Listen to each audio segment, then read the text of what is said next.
2, 3, come on.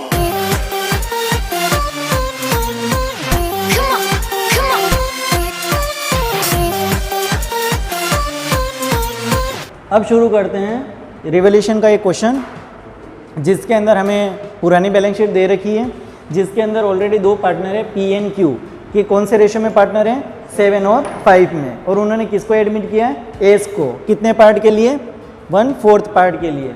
देखो अपनी balance sheet के अंदर जो चीज़ें हैं असेट्स और लाइबिलिटी के अंदर कौन कौन सी चीज़ें एक बार ध्यान रख के देख लेना।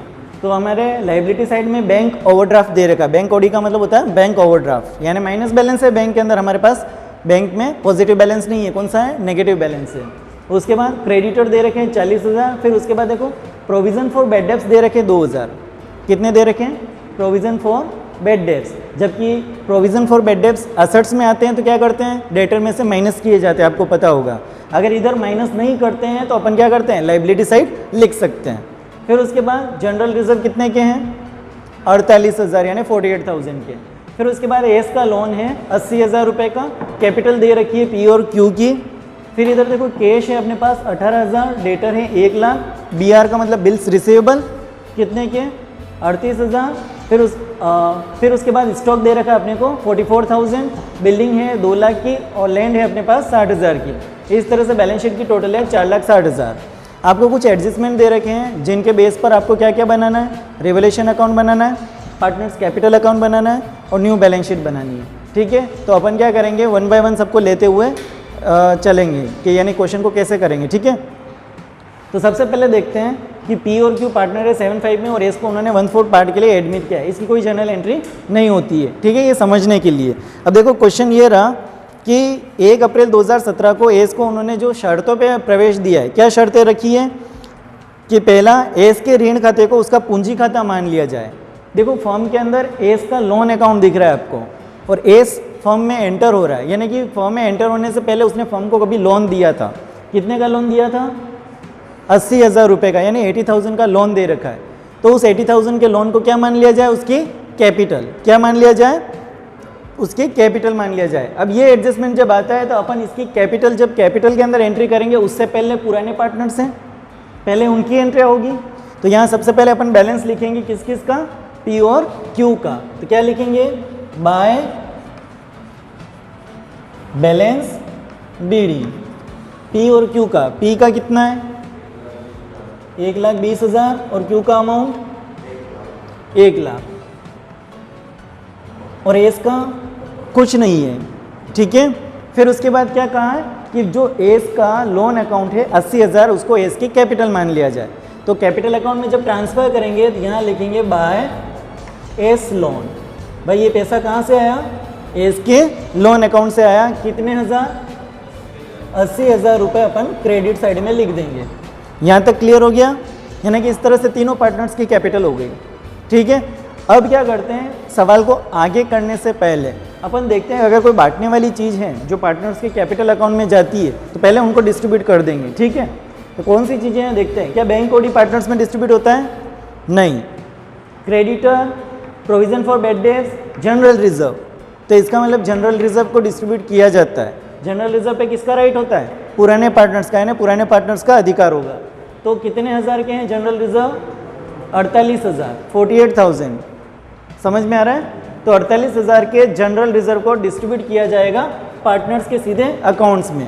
अब ये जो 48,000 हैं इसको कौन से रेशो में डिस्ट्रीब्यूट किया जाएगा 7 और 5, तो यानी डिवाइड बाय 12 कर देंगे क्योंकि 7 और 5 जोड़ेंगे 12 और मल्टीप्लाई अगर 7 करोगे तो पी का रेशो आ जाएगा, मतलब पी का पार्ट आ जाएगा और 5 से मल्टीप्लाई करोगे तो क्यू का पार्ट आ जाएगा।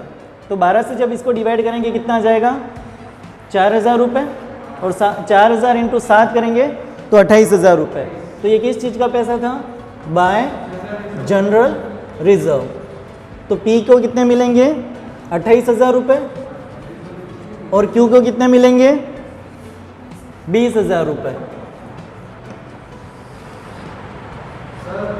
ठीक है कि इन्होंने क्या किया है जो जनरल रिजर्व का पैसा था वो जनरल रिजर्व का पैसा कितना है 48,000 रुपये, यानी 48,000 को हमने क्या किया 7 और 5 रेशो में डिस्ट्रीब्यूट कर दिया, यानी 28,000 और 20,000 रुपये। फिर उसके बाद नेक्स्ट शर्त ये कह रही है थर्ड कंडीशन कि फर्म की ख्याति का वैल्यूएशन जो है वो 96,000 रुपये किया गया है, 96,000 फर्म का वैल्यूएशन किया गया है। देखो फर्म का वैल्यूएशन गुडविल का कितना किया गया है, 96,000, ठीक है। फिर उसके बाद ये कहा गया है कि 96,000 किया गया तथा एस अपने हिस्से की ख्याति नकद में लाएगा, यानी कि कैश में गुडविल लाएगा। कौन लाएगा, एस। और एस को कितने पार्ट के लिए एडमिट किया है, 1/4। तो अगर फर्म की 96,000 रुपये पूरी गुडविल है तो उसका पार्ट कितना हो जाएगा, 1/4। 96,000 का 1/4 कितना होता है, निकालो। तो 96,000 का 1/4 कितना होता है, 24,000 रुपये। वेरी गुड यशा। तो 24,000 रुपये जो है वो अमाउंट क्या है, गुडविल का है। कौन सा अमाउंट है, गुडविल का। और जो कैश में ला रहा है, कौन ला रहा है, एस। तो सबसे पहले जब कैश में गुडविल का अमाउंट लेके आता है उसकी जर्नल एंट्री क्या करते हैं, कैश अकाउंट या टू गुडविल। ना तो अपने पास यहाँ कैश अकाउंट है और ना गुडविल अकाउंट है, तो इसकी एंट्री यहाँ अभी पोस्टिंग नहीं करेंगे, लेकिन कैश अकाउंट के अंदर ज़रूर जोड़ देंगे। जो कैश है ना अपना, तो ध्यान रखना 18,000 के अंदर 24,000 रुपये जोड़ेंगे, क्योंकि कैश बढ़ जाएगा, गुडविल का अमाउंट आ रहा है ना, तो 24,000 रुपये प्लस हो जाएंगे 18 के अंदर। उसके बाद गुडविल का अमाउंट हमेशा क्या किया जाता है, डिस्ट्रीब्यूट किया जाता है। किनको डिस्ट्रीब्यूट किया जाता है, कौन से पार्टनर को, गलत, ओल्ड पार्टनर को नहीं। जो सेक्रीफाइस करता है केवल उन्हीं पार्टनर को डिस्ट्रीब्यूट किया जाता है, यानी सेक्रीफाइसिंग पार्टनर को सेक्रीफाइसिंग रेशियो में डिस्ट्रीब्यूट किया जाता है, ठीक है। तो इस क्वेश्चन के अंदर कुछ नहीं दे रखा अपने को कंडीशन कि भाई ये कौन से पार्ट के लिए एडमिट कर रहा है, कितना मतलब कौन कितना दे रहा है, इसके लिए कुछ नहीं बता रखा है। तो इसका मतलब इसने 7 पार्ट दिए होंगे, इसने 5 पार्ट दिए होंगे, यानी कि ओल्ड रेशियो ही ज़्यादातर क्वेश्चन में क्या होता है, सेक्रीफाइसिंग। तो इसका मतलब ये जो अमाउंट लाया, कितना हज़ार लाया था कैश में गुडविल का, 24,000 रुपये। और ये 24,000 कैसे आए थे, 96,000 जो क्वेश्चन में दे रखा है पूरे फर्म की गुडविल, उसका 1/4 पार्ट है। अब 24,000 के पार्ट को हम किस किस में डिस्ट्रीब्यूट करेंगे, ए और पी और क्यू में, उनके सेक्रीफाइसिंग रेशियो में। तो दोनों को जोड़ेंगे, 7 और 5 कितने होते हैं, 12। तो 24,000 के अंदर 12 का डिवाइड कर देंगे, कितने हज़ार हो जाएंगे, 2,000। और 2,000 इंटू 7 करेंगे मतलब 14,000 तो किसको मिलेंगे, पी को। और आप क्या करोगे, नेक्स्ट 5 से मल्टीप्लाई करोगे तो 10,000 आ जाएंगे क्यू के अकाउंट में। तो ये किस नाम से लिखे जाएंगे, बाय गुडविल। किस नाम से लिखे जाएंगे, बाय गुडविल। यहाँ तक समझ में आ गया। फर्म का वैल्यूएशन गुडविल का 96,000 था, उसका 1/4 पार्ट निकाला, कितना हो गया, 24,000 रुपये, ठीक है। जो नया पार्टनर आ रहा है एस, वो लाएगा, ठीक है। कितना कैश में ला रहा है, 24,000 रुपये। और जो डिस्ट्रीब्यूट किसके अंदर किया जाएगा, पी और क्यू में, कौन से रेशियो में डिस्ट्रीब्यूट किया जाएगा, 7 और 5 के अंदर, ठीक है। तो 7 और 5 में हमने डिस्ट्रीब्यूट कर दिया। नेक्स्ट कंडीशन कह रही है अपनी,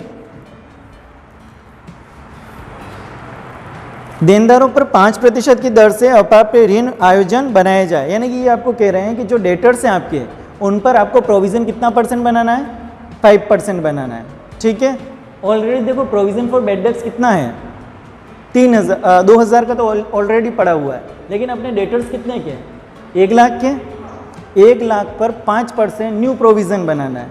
तो 1 लाख का 5% कितना होता है, 5,000 रुपये। 1 लाख का 5% 5,000 रुपये, जिसमें से ऑलरेडी आपके कितने हैं, 2,000 का तो प्रोविज़न पड़ा हुआ है। इसका आपको कितना प्रोविज़न और बनाना है, 3,000 का। तो आपको प्रॉफिट हुआ या लॉस हुआ, लॉस हुआ। क्यों होगा लॉस, क्योंकि डेटर अपने कम हो रहे हैं, अंदाज़ा लगा रहे हैं इस बार अपना लोग पैसा खा जाएंगे, इतना अपन बता रहे हैं ना कि इतना डूब सकता है अपना पैसा, कितना 5% है, 5,000 तक। पहले कितना लगा के बैठे थे अंदाजा, 2,000 तक का। तो 3,000 का जो नुकसान हो रहा है उसे हम किसके अंदर लिखेंगे, रिवोल्यूशन अकाउंट के अंदर। और रिवोल्यूशन के कौन सी साइड में, डेबिट साइड में, क्योंकि लॉस जितने भी होते हैं डेबिट साइड में लिखेंगे। तो यहाँ लिखेंगे to provision for bad and doubtful debts, कितने, 3,000, क्योंकि 5,000 तक का बोल रहा है, जिसमें 2,000 तो ऑलरेडी हैं, 3,000 और आपने क्रिएट कर दिए, कितने हो जाएंगे, 5,000। नेक्स्ट कह रहे हैं स्टॉक को 10% से अधिक मूल्यांकित है, मतलब जो स्टॉक है वो ओवर वैल्यूड है, कितना, 10% ओवर वैल्यूड है। इसका हमने फॉर्मूला देखा था, जब भी ओवर वैल्यूड के क्वेश्चन आते हैं तो क्या करते हैं, जैसे स्टॉक कितने का है, 44,000, तो देखो 44,000 है इनटू जो रेट है कितना, 10% अधिक मूल्यांकित है। तो यहाँ पर अपन क्या करते हैं, यहाँ तक तो कॉमन ही रहता है क्वेश्चन, चाहे कम हो चाहे ज़्यादा हो, यानी ओवर वैल्यूड हो या अंडर वैल्यूड हो, उस कंडीशन में यही रहता है। लेकिन जब ओवर वैल्यूड होता है तो इस 100 में प्लस कर देते हैं रेट ऑफ इंटरेस्ट, जो ऊपर का रेट बता रखा है, और अगर अंडर वैल्यूड है तो -10 कर देंगे। ठीक है, जो भी ऊपर रेट दे रखी है उसको माइनस में कर देते हैं। तो यहाँ ओवर वैल्यूड का बता रखा है, तो कितने हो जाएंगे ये 100 और 10 110। जब 110 से 44,000 को मल्टीप्लाई डिवाइड करेंगे कितना बचेगा? 4000। तो कितना वैल्यू हो जाए? 400 इंटू 10 करेंगे कितना हो जाएगा? 4000। तो 4000 रुपये ज़्यादा वैल्यूएशन कर रखा है। तो इसका मतलब वास्तव में स्टॉक आपका एसेट्स है वो एक्चुअल में कितना है? 40,000 का है, और आपने कितना बता रखा है? 44,000 का बता रखा है। तो वापस जब कम वैल्यू करेंगे तो लॉस होगा अपने को, तो स्टॉक का वैल्यूएशन वापस इधर लिख देंगे टू स्टॉक कितना? 4000 रुपये रिवैल्यूएशन अकाउंट के अंदर लिखा जाएगा। नेक्स्ट दे रखा है अपने को,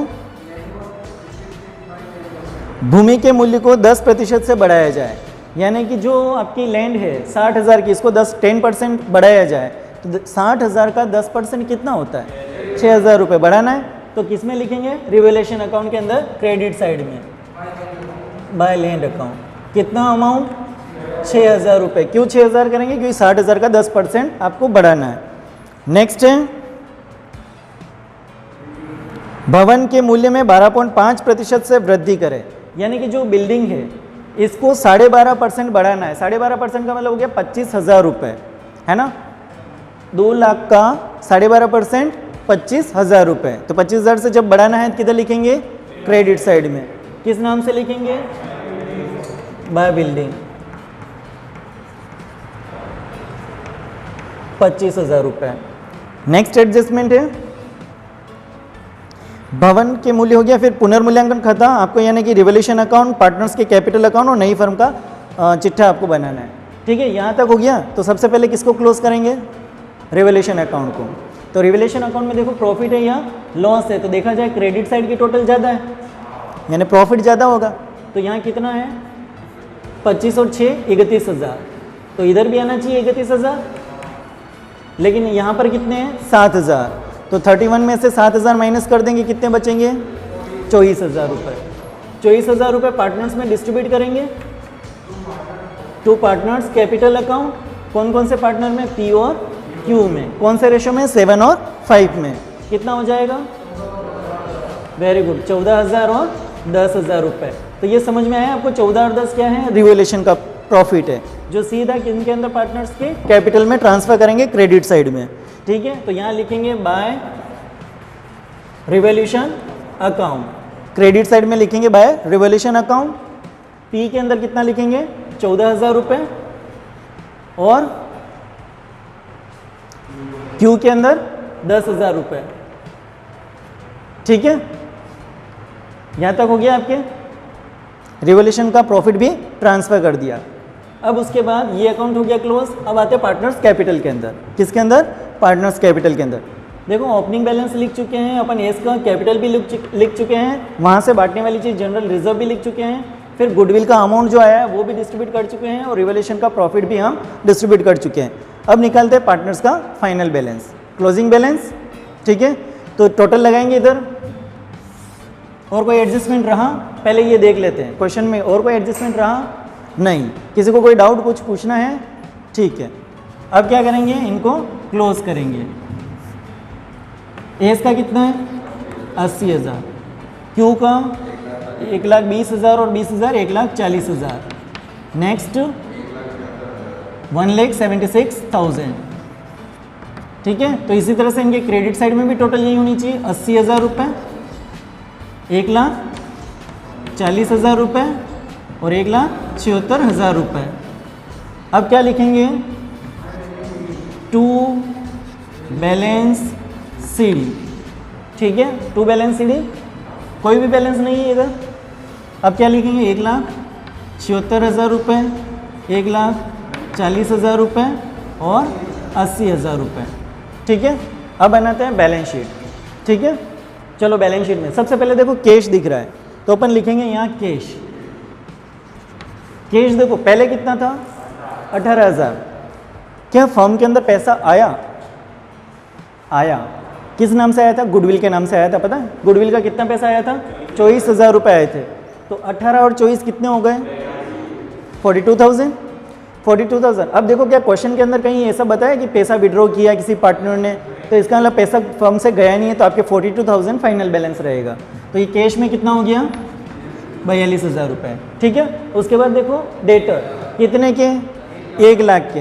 तो ऑप्शन है आपके पास, अगर क्या करोगे, डेटर 1 लाख रुपए नहीं बता के आप प्रोविज़न अंदर की तरफ 1 लाख लिख दीजिए, फिर उसमें से प्रोविज़न माइनस कर देंगे 5,000, तो बाहर कितने दिखा सकते हैं, 95,000। तो आप चाहते हैं कि डेटर 1 लाख इधर दिखाए नहीं है, तो फिर प्रोविज़न उधर लाइबिलिटी साइड में कितना दिखाएंगे, 5,000 से, ठीक है।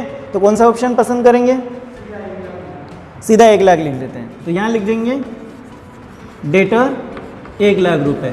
अगर डेटर 1 लाख रुपए इधर लिखा है तो प्रोविज़न इधर लिख दीजिए साथ में। प्रोविज़न कितना बनेगा, पहले तो 2,000 है और 3,000 से और अपना प्रोविज़न बना है, तो इसका मतलब टोटल प्रोविज़न कितना हो गया, 5,000। तो इधर लिखेंगे provision for bad and doubtful debts, और कितना अमाउंट, 5,000। पहले से 2,000 है, 3,000 का नया क्रिएट किया, टोटल हो गया 5,000। उसके बाद डेटर के बाद देखिए क्या बचा, बिल्स रिसीवेबल। बिल्स रिसीवेबल में कुछ एडजस्टमेंट हुआ क्या, नहीं हुआ, तो वो के वो ही रहेंगे। तो बिल्स रिसीवेबल आपके कितने हैं, 38,000, तो 38,000 लिखेंगे। नेक्स्ट है स्टॉक। देखो स्टॉक में हुआ था चेंजेस, क्या हुआ था, स्टॉक का ओवर वैल्यूड कर रखा था, तो 4,000 से अपन ने क्या किया, कम वैल्यू कर दिया, तो करते ही वापस स्टॉक का वैल्यूएशन हो जाएगा 40,000 रुपये। फिर उसके बाद बिल्डिंग 2 लाख थी, देखो बिल्डिंग पे कुछ एडजस्टमेंट हुआ है, 12.5% इंक्रीमेंट करना है, तो 2,25,000 हो जाएगी। तो बिल्डिंग 2,25,000 रुपये हो गया।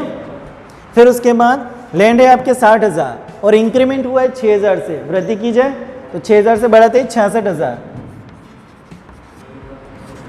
तो 66,000 की आपकी लैंड यानी कि ज़मीन हो जाएगी। फिर उसके बाद आते हैं लाइबिलिटी साइड में, बैंक ओवरड्राफ्ट क्या चल रहा है, तो बैंक ओडी के अंदर कोई है क्या एडजस्टमेंट, तो 70,000 के पूरे 70,000 लिखे जाएंगे।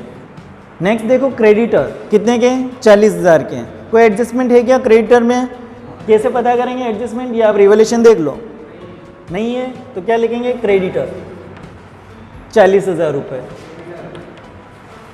फिर नेक्स्ट है क्रेडिटर के बाद प्रोविज़न फॉर बैड डेब्ट्स हो चुका है। फिर उसके बाद जनरल रिजर्व को हम पार्टनर्स के कैपिटल अकाउंट में डिस्ट्रीब्यूट कर चुके हैं। फिर उसके बाद एस के लोन को हमने एस की कैपिटल में ट्रांसफ़र कर दिया है। फिर उसके बाद आता है फाइनल बैलेंस कैपिटल। कैपिटल किस किस का, पी क्यू और एस का। पी का कितना बैलेंस है, 1,76,000 रुपये, इसका 1,40,000 और इसका 80,000 रुपये। टोटल कितनी हो गई, 3,96,000।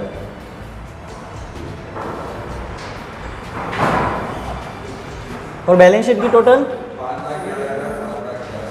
5,11,000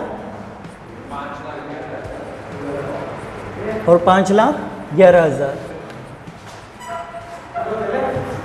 तो इस तरह से हमारी बैलेंस शीट हो जाएगी कंप्लीट। तो आपने इस क्वेश्चन में क्या क्या देखा, पुरानी बैलेंस शीट से रिवैल्यूएशन अकाउंट बनाना, उसके साथ में पार्टनर्स कैपिटल अकाउंट बनाना और फाइनली न्यू बैलेंस शीट बनाना, ठीक है। तो दोस्तों आपको हमारा ये वीडियो कैसा लगा आप हमें ज़रूर बताइए। आप हमारे इस वीडियो को लाइक कीजिए, शेयर कीजिए और चैनल को सब्सक्राइब कीजिए। Thank you.